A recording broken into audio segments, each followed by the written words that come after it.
exciting edition of American Warrior Radio, the place to be for news, notes, interviews, and current events for all issues military and veteran related.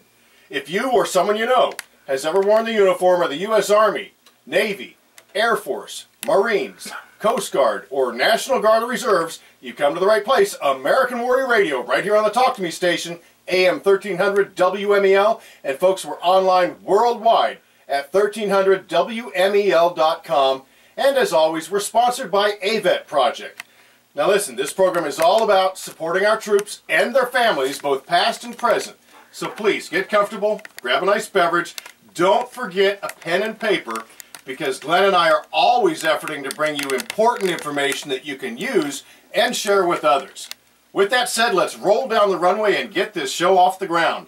You all know me, I'm Garen Cohn. I'm an Air Force veteran, a retired legal advocate for veterans, and founder of AVET Project. But you also know, all you regular listeners to American Warrior Radio, wherever you are, that I never fly through the airwaves alone. Good morning, I'm Glenn Mcguffey. I'm retired Air Force, and I'm also honored to be the retired manager of the Brevard County Veteran Services team, where it was my honor to help our veterans and their eligible family members gain VA benefits earned through the veteran service to our country in the never world of veterans benefits, the if and or but world of veterans benefits. Don't do it alone. We'll talk a little later how you can contact me. If you can't contact me, contact somebody that's an accredited representative to help you with your VA benefits. If you do it on your own, I guarantee you'll miss something, you'll screw something up. You need accredited representation. Having said all that, I want to foot stomp. Get a pen and paper ready. And with Why don't we start with your email address? I know you were going to wait, but folks, if you're out there and you need assistance, this is the man that can lead you in the right direction. So Glenn, how do they get a hold of you? Okay, that's Glenn, G-L-E-N-N, at AVET Project, all one word, .org. That's Glenn at avetproject.org. And email me, and then I'll find out what's going on and what kind of help you're seeking, and then we'll set up an appointment to meet at American Legion Post 200 in Satellite Beach, which is where I maintain my office to help out. And the beautiful thing about Glenn and the service he continues to provide our military veteran community is that even if you're out of state, if you're listening to American Warrior Radio in Kansas or Nebraska, or maybe you're up in Maine, you can still shoot an email to Glenn, because he's loaded with great advice and suggestions on how to overcome things that are happening between you and the VA. So just remember that email address. You're going to get barraged now. That's all right. Bring it on. Glenn, G-L-E-N-N, at avetproject.org. Okay, we've got a great show, don't we, Glenn? I mean, I'm super excited to get started on this. I'm very excited and honored today, and I'm going to throw the honors for the introduction to our guest over to you, but I think first we've got a couple of announcements to make that are of great importance. We sure do, folks. If you're here on the Space Coast, time is now. If you would like to come out and show your support, remember, we don't live life through a bumper sticker that says, I support the troops. That's fine. All right, you spent a couple bucks and you put it on your car. We want you to come out and actually show your support, get to know these brave men and women, and this is an awesome opportunity to do that. First, I want to tell you that Operation Surf, which is an organization that AVET Project is supporting as they host their inaugural retreat. It's a surfing retreat school here in Cocoa Beach. It started on Thursday. It's actually started yesterday with the opening ceremony on Friday morning.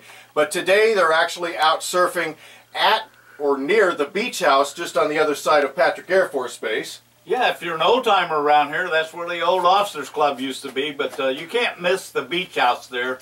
It's right at a traffic light that only works when pedestrians push the button, so on A1A. So Van Caruso and his awesome staff came here from California. They brought a bunch of warriors from Brooke Army Medical Center that are severely wounded and injured. AVET Project brought together, I think, about half a dozen guys and gals to participate in this week-long surfing retreat. This is giving these warriors an opportunity, particularly those that were over in the hospital in Texas, to get out there, kind of stretch their wings, try something new. Obviously, it's challenging. I mean, it's challenging for anybody to learn surfing. But if you have a severe physical disability or you're being challenged in other ways and you've seen combat, this is the place where these guys and gals can kind of get out there and try something different. So I really want, I mean, the support during the escort was phenomenal. All right, it was just beautiful. Thank you to Patriot Guard riders, American Legion riders, and mine, Rolling Thunder chapter, right here, Florida Chapter 1, did an awesome job bringing them in. And tip of the hat to Sheriff Wayne Ivey with Brevard County Sheriff's Office and Sergeant, you'll forgive me, I forgot your name, but brother, you did an awesome job. The opening ceremonies was just, you know, truly blessed. And these guys and gals are going to continue. As we're on the air right now, they're over by Patrick Air Force Base at the beach house. They'll be out there again tomorrow on Sunday. And then they move the operation to Fisher Park, which is actually between the Hilton and the Doubletree where they're staying. So come on out. You know, it's going to be beautiful weather. Come on, walk the beach, say hello to some of these brave men and women, and don't forget to say hello to all the wonderful people from this community that got together and volunteered to help make this happen. And AVET Project is just thrilled to be a part of it. You'll see the box truck, and you know, our presence is out there, but it's about giving these warriors a little different perspective on how they can break out of whatever, shake out of whatever troubles are bothering them. Yeah, I think it's going to be a wonderful event. And I'm looking at a picture here on the poster for it, and it shows a warrior on a surfboard on his knees, and it looks like he's a double amputee from at least the elbow down from what this picture shows. So that'll just give you some picture in your mind of what you're going to be, see these guys and gals participating in, and you participating in the event. Exactly. So check it out at avetproject.org. Just scroll down, click on the Facebook icon. Lots of photos and great stories and interviews, as well as go to amazingsurfadventures.org. Okay, that's going on right now. I have to share with you that AVET Project is also out at Runaway Country. We're out there right now.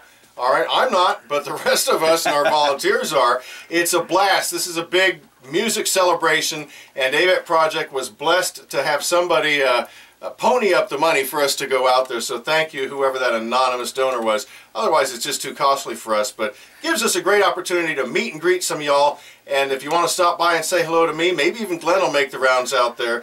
Be sure and do so at Runaway Country. Check out and look for the big banner that says AVET Project. Stop by and say hello. Real quick before we get into it, because I'm excited and we're wasting time, dang it. Yeah. We got a lot of ground to cover.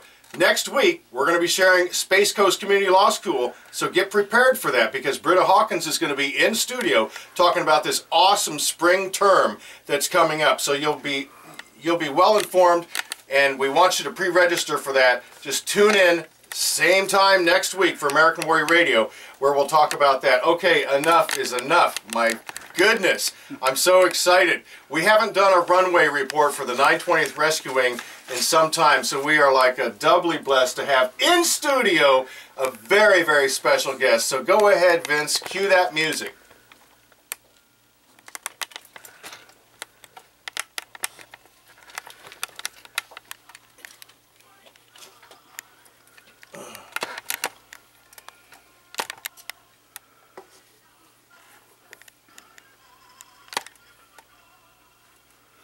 We are so fortunate to have in studio a special man and one heck of a brave warrior that's done incredible things. Tech Sergeant Dan Warren. He's a pararescue jumper from the 920th Rescue Wing. Hi, Dan. Welcome. Hi, Garen. Appreciate you guys having me. Glenn, nice to meet you. I'm excited to be here. Well, we're really fortunate because you have so many stories to tell, but I've been hearing about you for some time, and we've wanted to get you on American Warrior Radio. To have you in studio live is special, so folks, listen up, because this man is not only accomplished, he's going places, and the central theme, Glenn, is that he's put his life on the line more times than I can count as I look through his bio.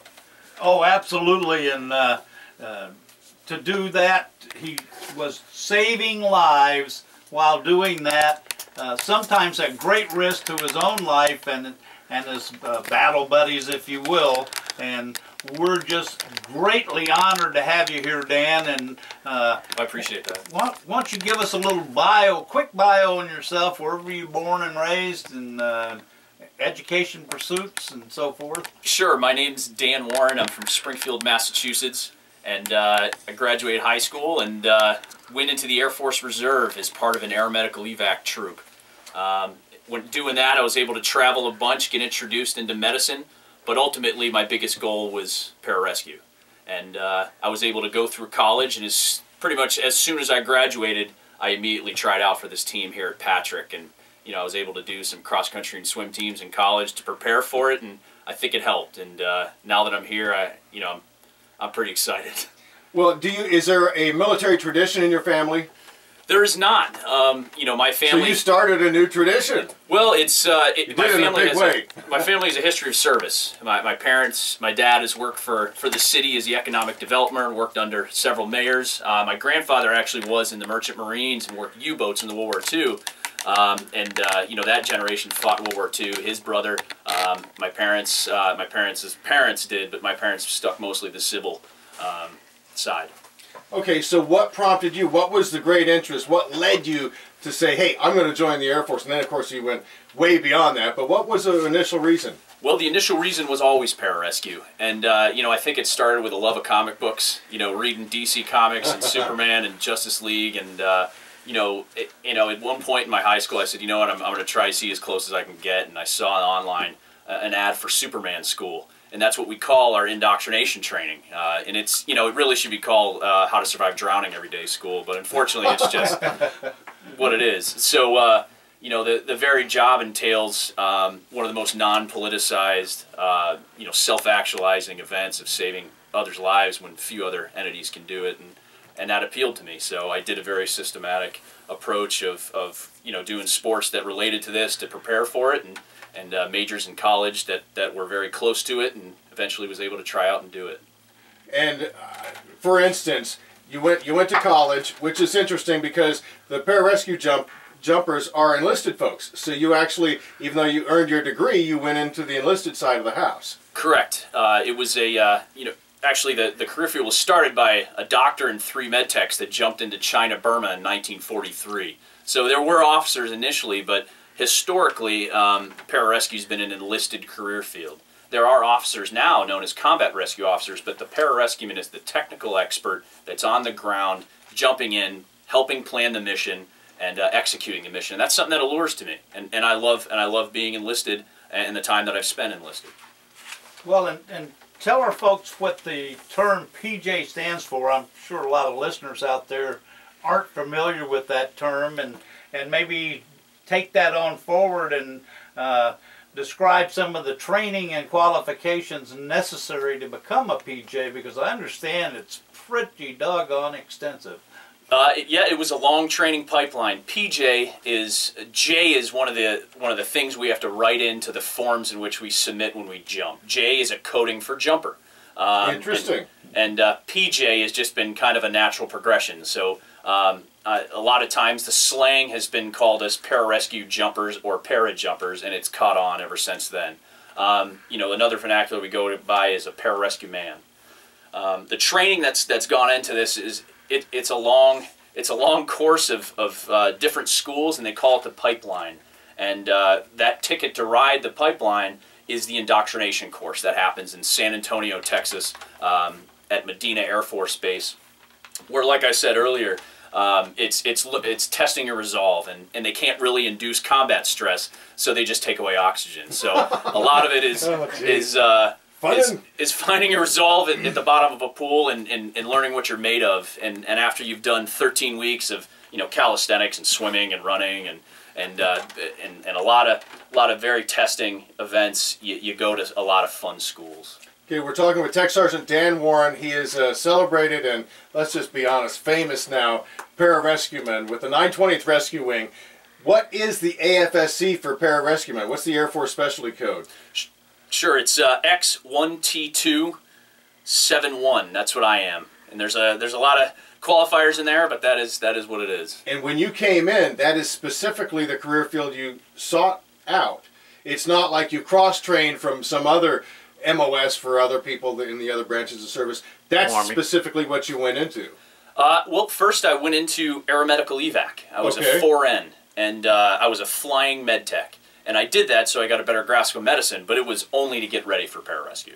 And it sounds like when you went to college, then you must have some background in health or medicine. I did, yeah. I majored in emergency medical services management, where I earned my EMS, or my paramedic, as well as my bachelor's degree in emergency medical services management. So I tried to get the closest parallel to a pararescue management type. It was a very calculated move. Okay, well, you mentioned the pipeline, which is exciting. I want to hear about this because, folks, listen, we haven't had a runway report in a long time, and we're just going to take our time because we're not even halfway through this interview. But, Dan, you specifically sought this career field out. Obviously, before we get into the training aspects of it, what was in your heart? Why the desire to go out there and save other people that are in really bad situations? You know, I was hiking a mountain in Mount Monadnock back in New England, and I was basically shown a guy who had wiped out on the side of the mountain. I was exposed to some of the park rangers that were able to do some of the rescues there.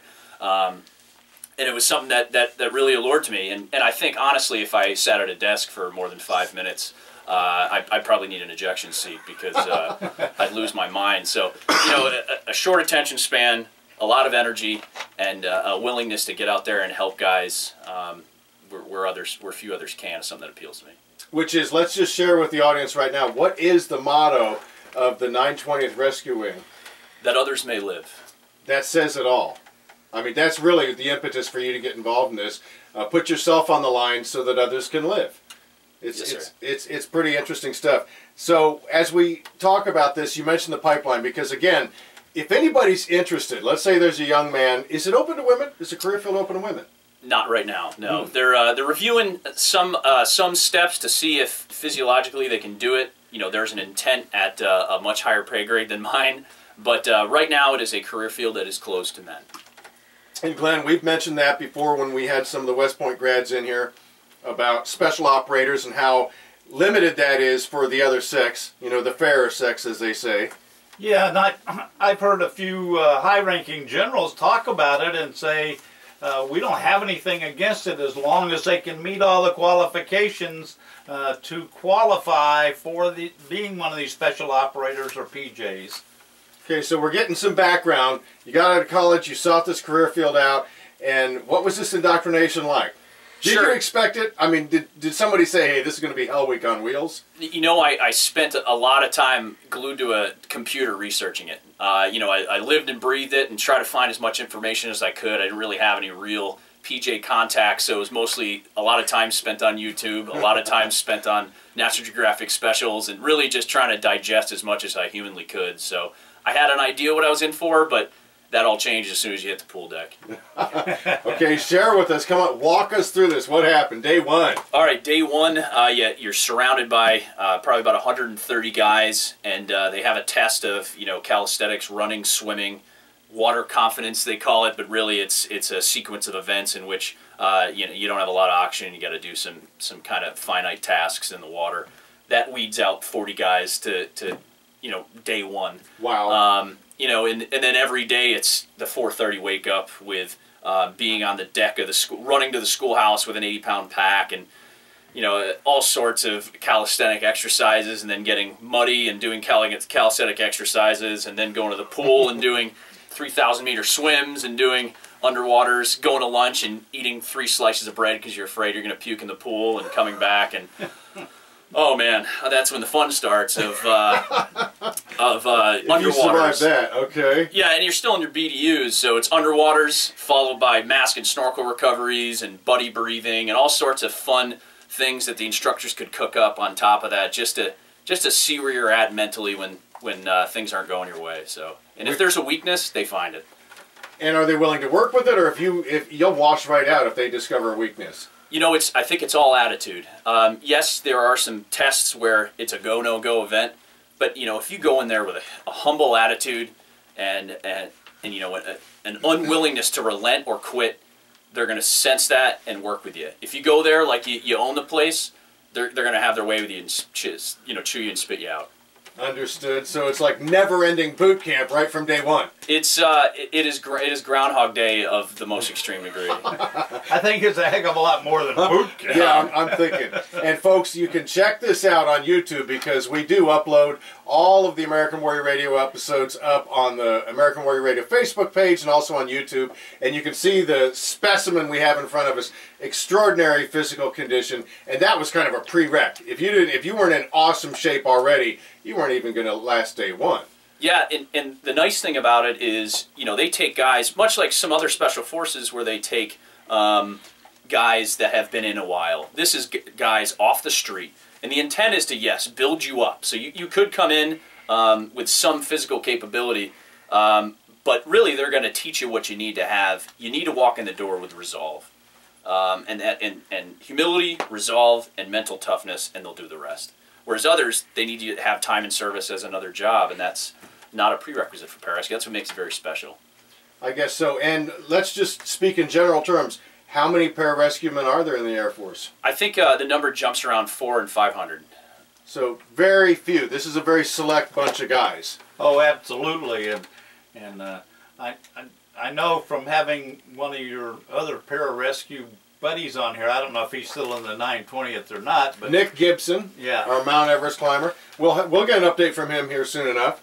Yeah, I just remember him saying the school was something like 18 months long all total. And real quick, if you could give us like a 2-word high-side pass on what types of training. There's medical, sure. There's... After that, basically that course we just described is a ticket to ride the fun courses. So after that, you go to a combat dive course. After that, you go to U.S. Army Airborne course.